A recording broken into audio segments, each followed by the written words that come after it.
Welcome, everyone, and thank you for joining us here for part 2 of our 2-part Connect DMV series here on the Monthly Blend. If you haven't already done so, please be sure to watch part 1 of this episode. And also, if you haven't subscribed yet, please go to our website at www.themonthlyblend.com and sign up. Thank you, and I hope you'll enjoy this episode. Fantastic. No, that's a unique approach. I'll turn it back over to my co-host, Anthony, who's got a bunch of questions on one of our favorite topics, startups, innovation, and sort of driving that economic development through those. Anthony? So we touched on a few things that I wanted to hone in on in the last segment. One is this concept that you spoke about, which is regional renewal and growth. And, you know, when we think about regional renewal and growth, one of the key drivers that drives growth is startup activity. So new technologies and new business models as a driver of growth.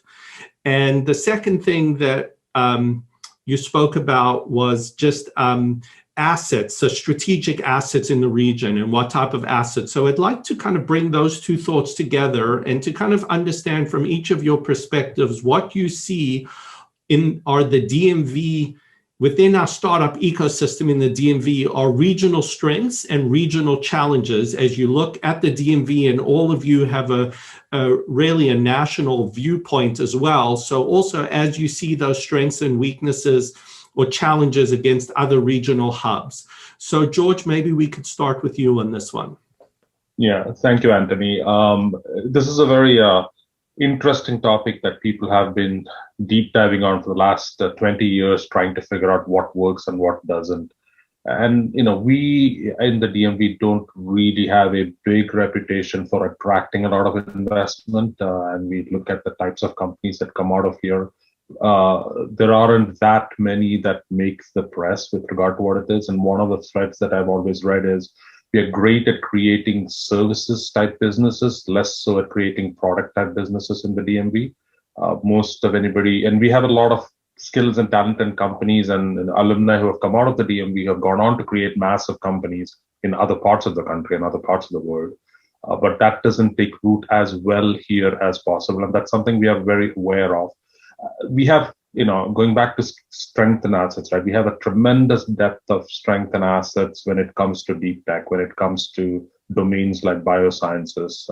We have a lot of assets, a lot of creativity, a lot of capability.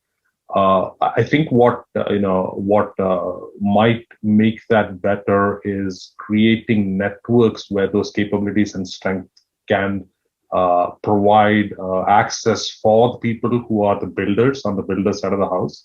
And that's both just new startups, IP that's coming out of all kinds of universities and research centers, and also innovation labs that are coming out of big corporations that are started here in the DMV and other places, is trying to figure out how do we network those assets to give them the right capabilities and connections to do it.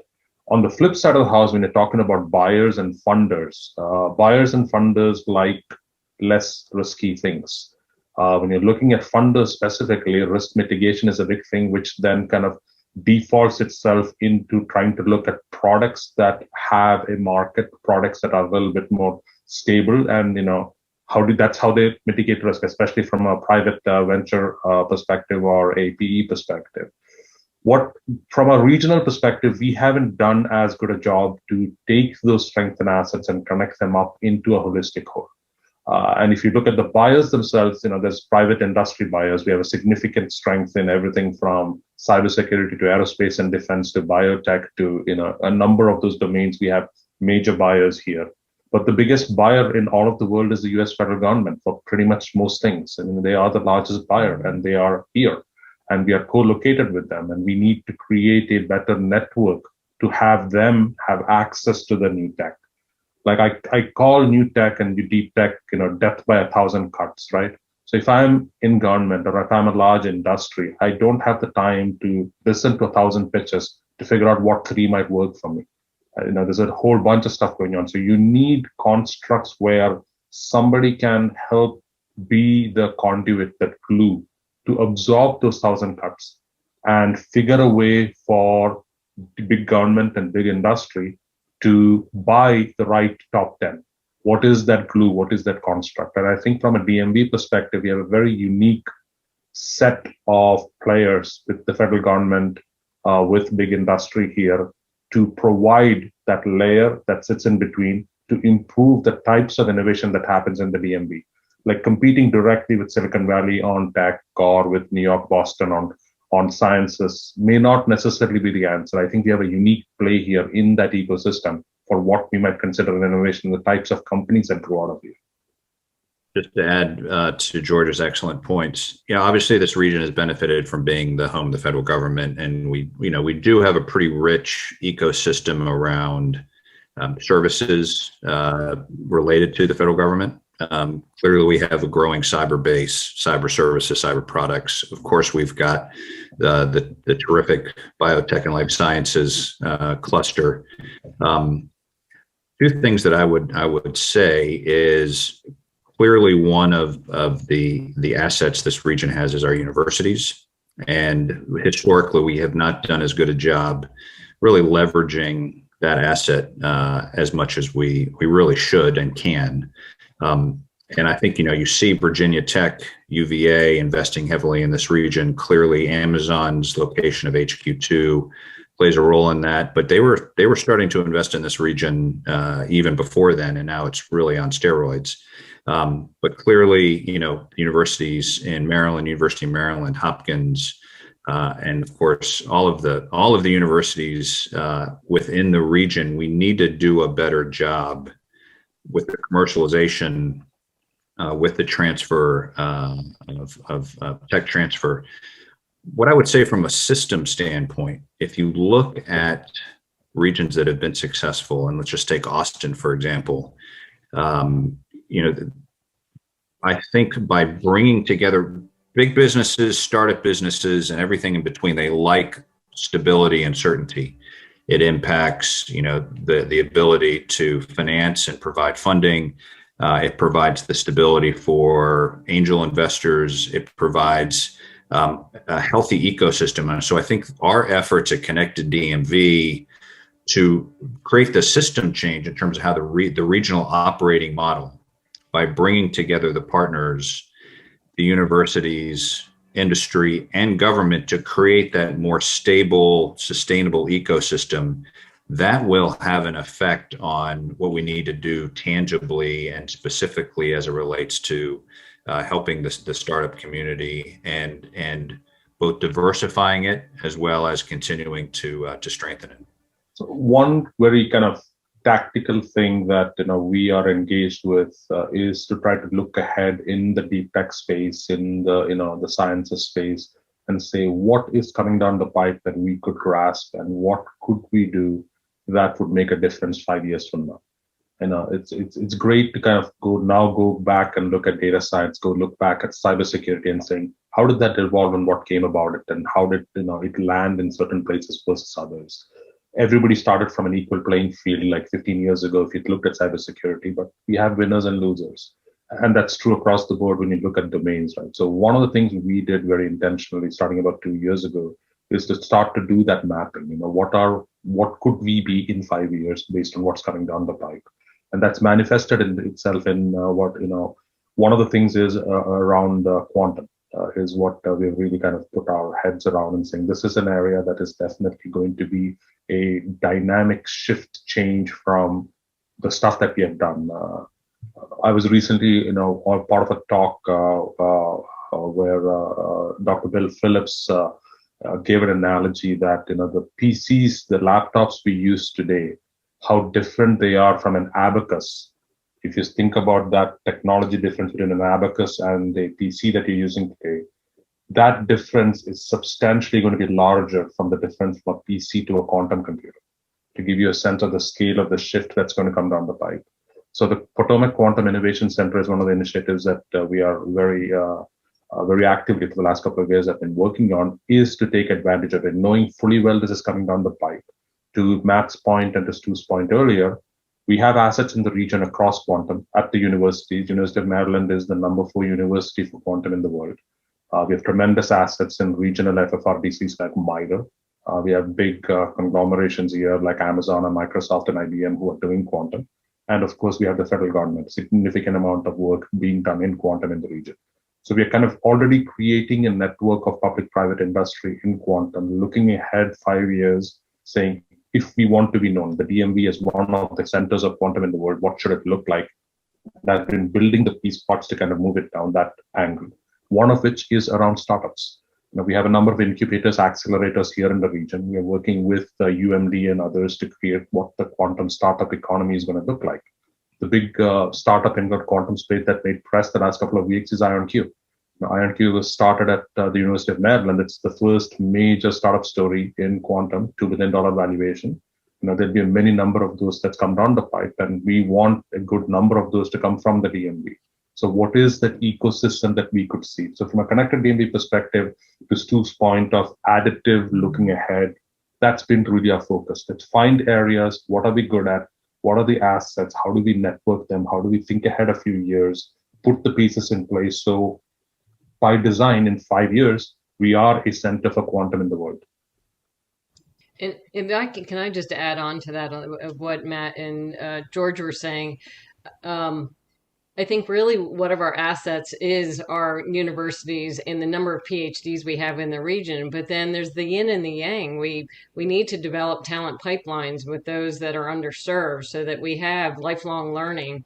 And so to do that, we're going to have to connect the educational ecosystem with the industry ecosystem so that we can meet the workforce demands of the future, which is going to be quantum if you look 3 to 5 years out. And so how do we prepare now so that we can meet that and that we're not bringing the talent in, but we're developing the talent within the region?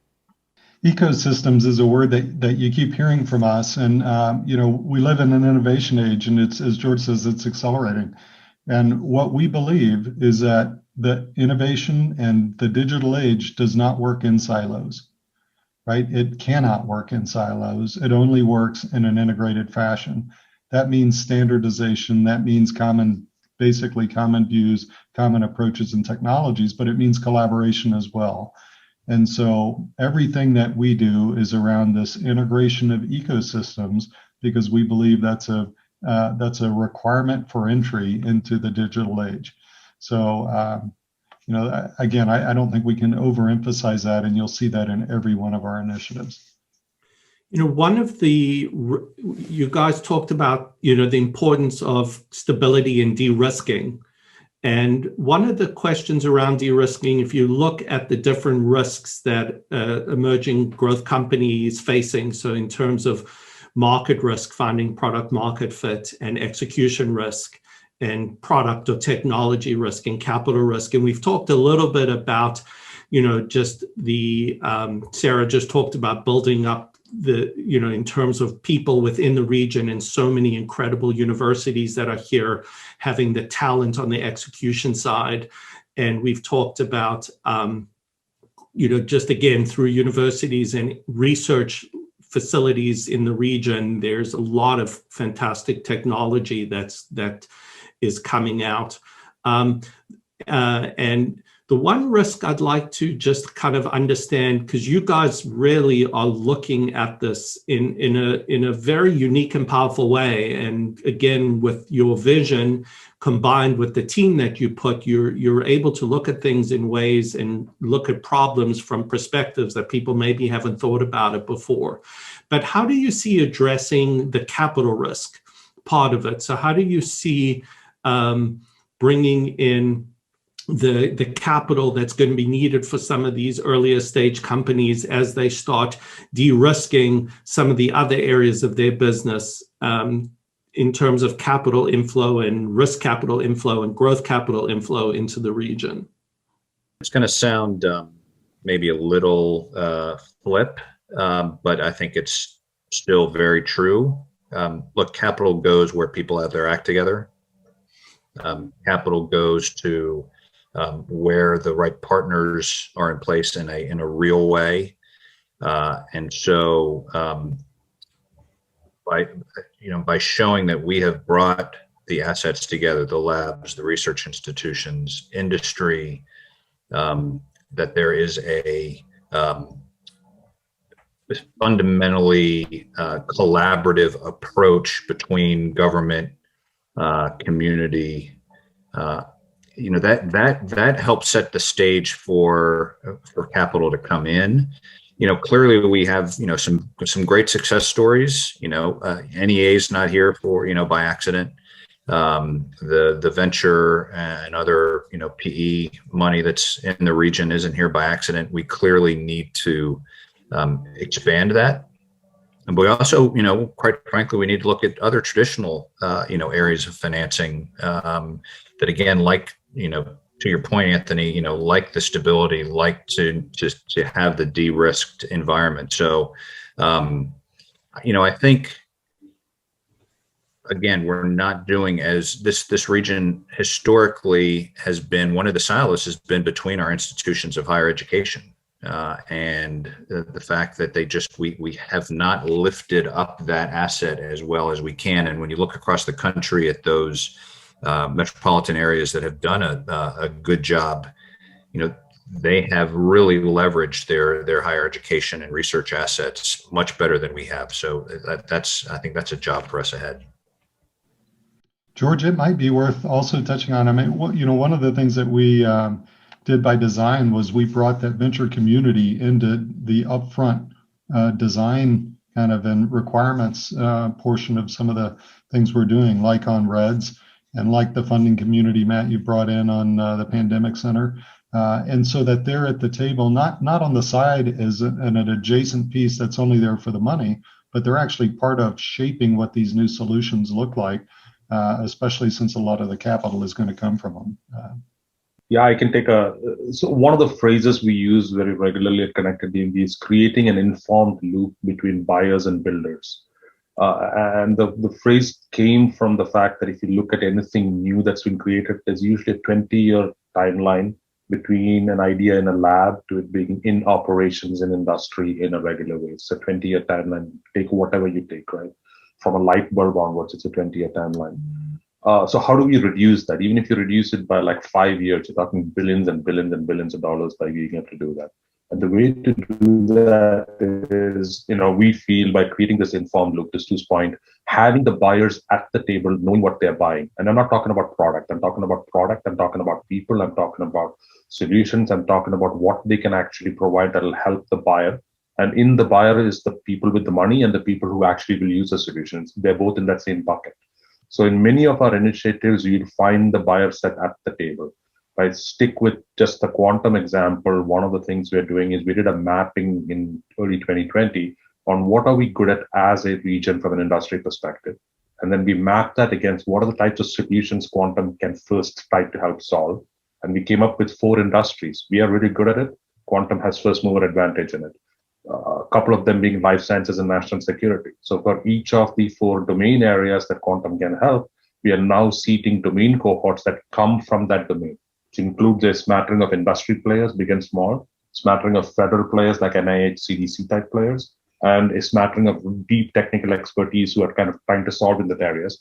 And that seating of like 15 to 20 people is going to meet on a regular basis, be a user group before there's a product, as it were, that then is sitting at the table with all of the builder sets, from startups to universities to for VCs, to then influence. If you build product that looks like this, I have a better chance to buy it. Here is a test bed for you. I am going to look to hire these kind of people. Universities, K through 12, go build people that look like this. Therefore, I can hire them more. Here's the path to internships and apprenticeships for this process to evolve. From a pure funder perspective, philanthropy, PE, VC, here's what we're doing. What would you like to have this look like for you to be more comfortable? Federal government, grants and funds. This is what we're trying to do. What structure would you like it to take? Be at the table and help guide the builders. So that kind of informed loop is kind of like part of the fabric at Connected DMV and a number of things that we're doing. I use quantum because I started with it, but that's true across REDS, for hydrogen, for pandemic. That's kind of like the approach that we have to hopefully help with the de-risking. Now, de-risking is a very personal term depending on where you sit within the funding cycle and what type of entity you are. So you can't come up with like a silver bullet saying, by doing A, B, and C, we have de-risked the project. I mean, that's never going to happen. It's more like creating that ecosystem where trust is built, which is a big part of de-risking. with regard to what is being done, who's actually building it, what it will be, and having the buyers at the table. So that's kind of been our approach from a larger scale on how we're thinking about this. Great. Well, you have given us a lot to think about, and really actions that can be taken in the next year that are going to start to plant the seeds for what can be in place 5 years from now. I'd like to now hand it back to Tien. Thank you, Anthony. So we're very lucky and fortunate to be living in a diverse region. All right, we have diverse in terms of education level, economic level, race, background, culture, et cetera. So we have an advantage, and this question concerns ESG. We have an advantage over, say, Silicon Valley or even Austin or other places because our ingredients are already here. And it's been great to see that the various universities and agencies, corporations, and other constituents have adopted and embraced ESG. And I'm loving the fact that on a national basis, they're starting to walk the talk.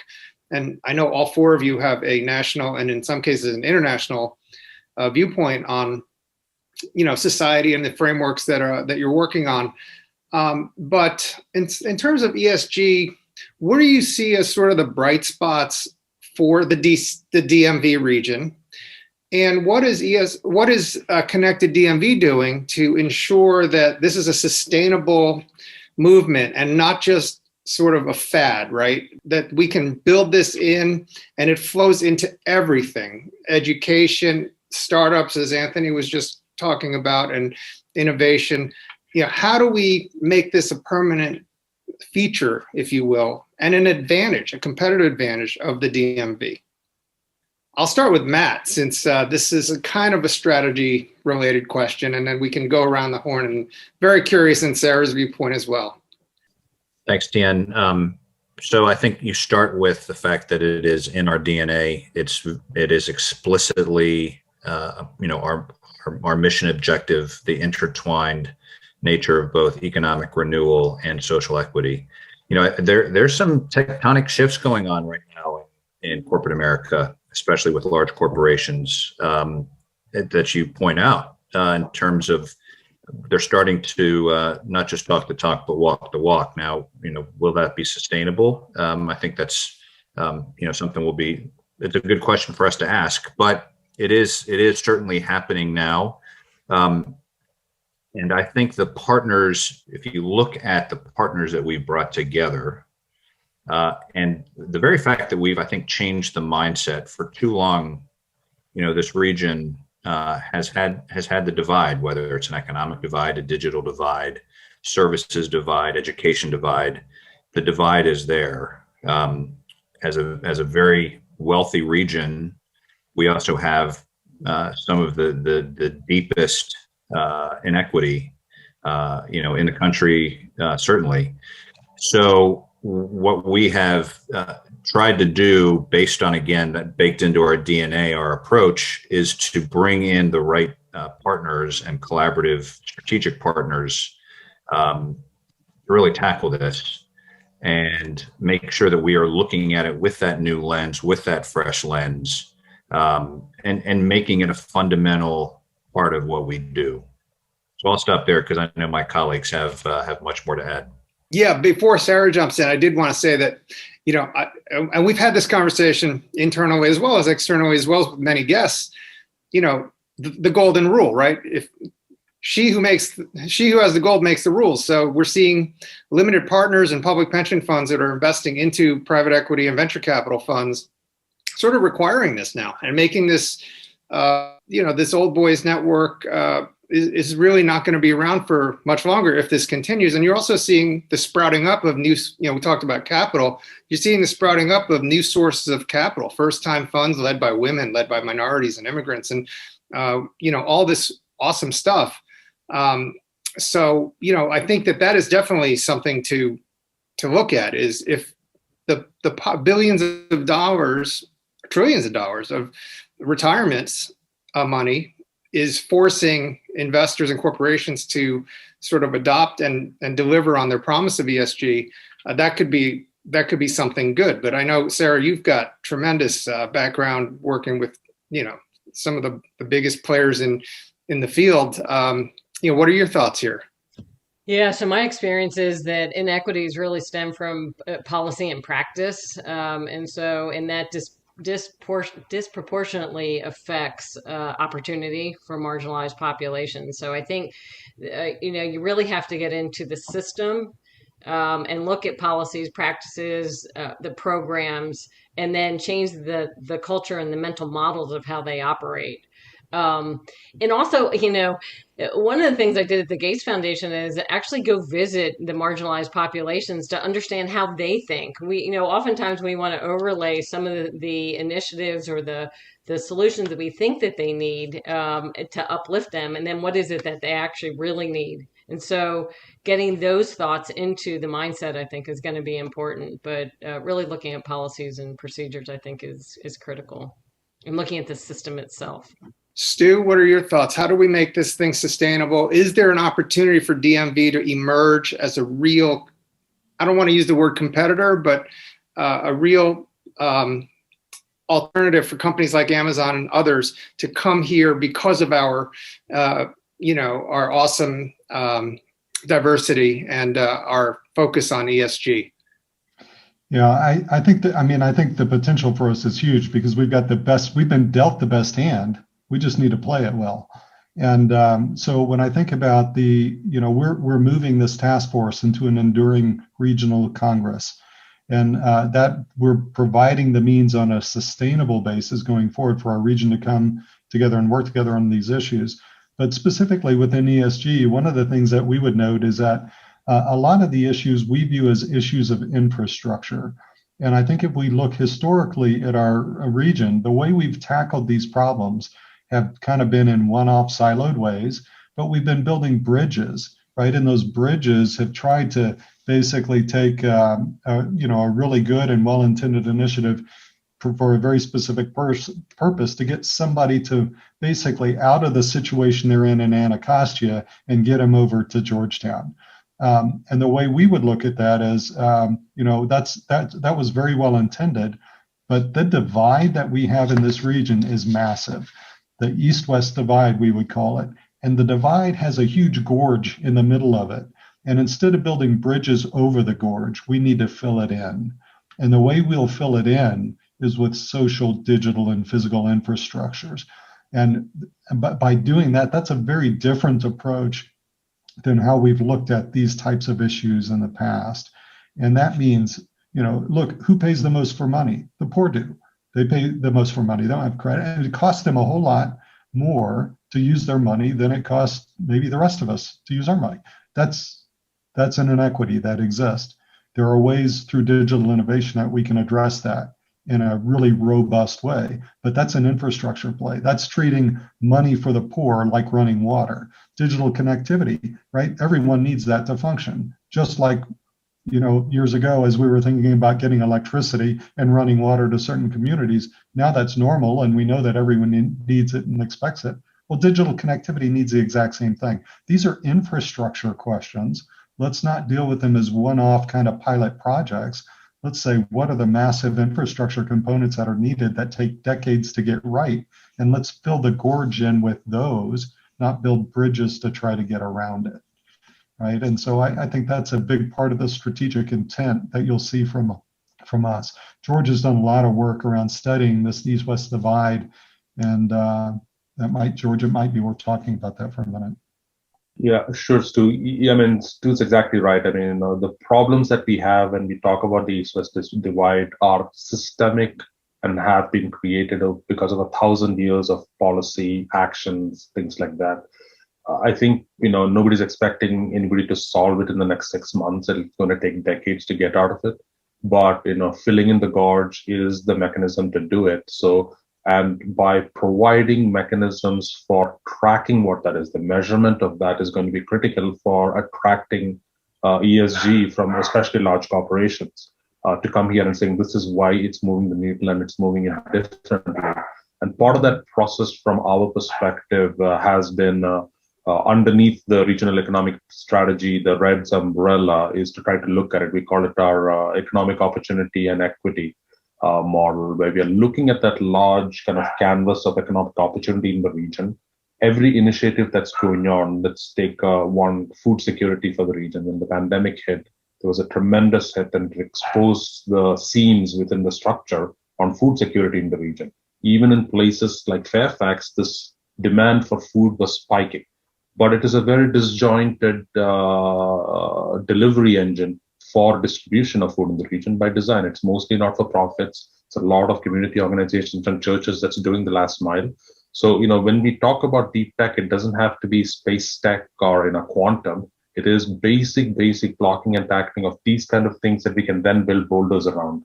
So out of our economic opportunity and equity index that we're kind of building as a measurement tool under REDS, there'll be layers, one for food security, one for A, B, C, D, E, F, G, that we can then say, are we moving the needle? What is the stuff that needs to move the needle? How does that become a boulder for the region? So today, if you look across the 24 local governments in the region, they each have programs underneath it for food security. We have large institutions like the Capital Area Food Bank or AFAC that are not, non-governmental entities that provide food distribution. Every major supermarket chain has food distribution, and that's just from an organization perspective. Food is distributed by very different layers, like K through 12 has its own system. Everybody in school, the food that is distributed in schools have their own system. That's not connected to anything else. There's food distributed to elder care that's not connected to anything else. So part of it, looking at it to create a boulder versus these bridges, I would call all of these bridges, is how do we integrate and work across all of those? Part of that was, in December of last year, we did a regional resilience workshop just focused on food security, where we brought all these actors into a room and said, what do we need to do to come together and build it? And one very clear aspect that came out of that discussion was nobody's in charge of fixing the large scale problem. Everybody's in charge of fixing the silo that they're in, either by policy within a jurisdiction or by mandate for whatever not-for-profit that they are.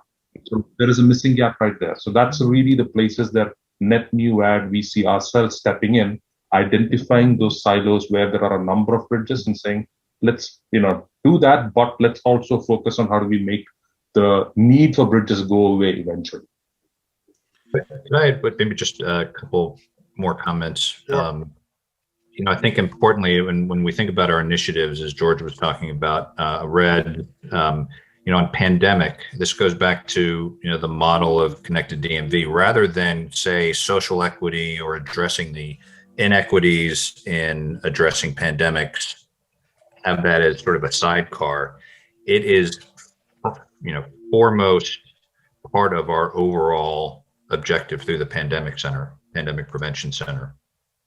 And as we look to make that real and launch the center, that will be part of the DNA. Because, and I think that goes to a larger point. And again, we can lead the way at Connected DMV, but we've got to get away from these issues being just, CRA type funds with our local banks and regional banks and national banks. We've got to get it away from just being seen as ESG funds. This has to be part of a fundamental mindset shift by all of the partners, because there's been a ton of money invested in this region by the federal government, by state governments, by local governments, through ESG and CRA funds. Until we have sort of systems change and a new regional operating model, it's when Einstein said, you keep doing the same thing and expect a different result. That's insanity. We have to, right? We've got to do things differently. And again, it sounds flip, and it's going to be incredibly difficult because we have decades plus, of systemic barriers to overcome. But by making this a fundamental part of our mindset, that's going to be key. And Connected DMV can lead the way on that. Certainly is not going to be the only answer, but by bringing the right partners together in a true collaborative fashion, we can help move the needle. Yeah, I'm totally inspired and blown away by all the leadership and the activity that you guys are bringing to the table here, and most importantly about the execution piece, the strategy and the execution, how you're able to make huge progress in such a small amount of time and bring so many people to attack these serious problems, as George mentioned. So Yeah, I would love to turn it back over to Anthony as we close out our segment here. Like Tien said, in addition to being tremendously informative and insightful, this has been, so inspirational. And I think people listening are going to be very inspired. So the last question before we close out the show is, anyone who listens to today's show and feels as inspired as Tien and I feel, who are interested in getting involved with Connected DMV, what is the best way for them to do that? The best way for folks that want to help and be part of this region coming together, you can reach us directly through our website. And Sarah talked about the solution groups, the grassroots effort that we've got going on. There are hundreds of people like you volunteering already that want this region to be better. And we will help integrate you into the overall regional equation to do just that. The solution groups are the mechanism, and Sarah's helping lead that for Connected DMV. Yeah, just to add on to that, I think also helping with the reinforcement of the message, which is that we are truly multi-sector, doing the net new thing. So this is not, for those, because we're going to have several people who are involved with one or more regional organizations, already here in the DMV. In the DMV region, and we want to make sure that our message in terms of who we are is clear, so that we're seen as that collaborative partner and not a competitor. So if you're a member of the Northern Virginia Chamber or the Maryland Technology Council or the Board of Trade or the Federal City Council, or you're somehow engaged with them, to know that they are at the table and collaborating in a real way, and that this is not to replace that, as Stu said earlier, or to replicate, but this is very much that strategic collaborative effort doing net new things, and we want you to be part of that. Yeah, and to your specific audience from an entrepreneurship perspective, I think our tent is big and open, and we want to get as many kind of innovators and thinkers and entrepreneurs into this mechanism as possible. So entrepreneurs, having been in that world for a while, tend to get very siloed in what they're doing with the market product fit, with trying to figure out where the next client is from. They don't think 2 years out, and it is fine that they don't, because they are on a mission, and they're living on couches to kind of make sure that happens for them. But this network can really help them accelerate the path to test beds, the path to pilot projects, the path to money. So we would very much encourage, your listeners from that part of the world not to think of us as this big, large, behemoth construct with, a dozen big institutions. This is for everybody, and this is just as much for them to become successful on behalf of the region as it is for anybody big. So please get engaged with us, even if you are, two people and an idea.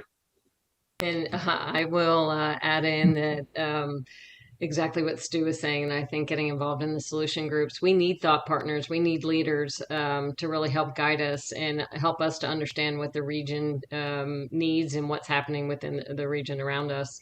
And also, funders. In order to really make this happen, we need to have people partner with us financially, thought partnership, in any way that they can. So we welcome that. Well, thank you guys so much. I think for our listeners, www.connecteddmv.org is the website. There's something for everybody. The initiatives that this group is tackling are significant and very quite impressive, to be frank. And I think that your welcoming attitude and mentality, guys, is a large reason for your success, in addition to your smarts and your global approach. But again, as a citizen here in the region, I speak on behalf of Anthony. We're very grateful for leaders like you guys and organizations like Connected DMV. And I've lived here over 35 years, and this is really the first time I've seen something in that time that's actually doing something. Like, you actually have results. And I guess you bring that sort of outcomes focused approach to all of your activities, and it's paying off. The thing that shocks me is how you're able to do it in such a short amount of time. So please keep doing what you're doing. And I hope that our audience will definitely get involved. And once again, I'd like to thank Stu, Matt, Sarah, and George very much for your time and for sharing your wisdom and your stories. And also, for those of you who have not subscribed to The Monthly Blend, our website is www.themonthlyblend.com. And with that, Anthony and I would love to thank you guys for tuning in, and we will see you soon. Thank you, guys.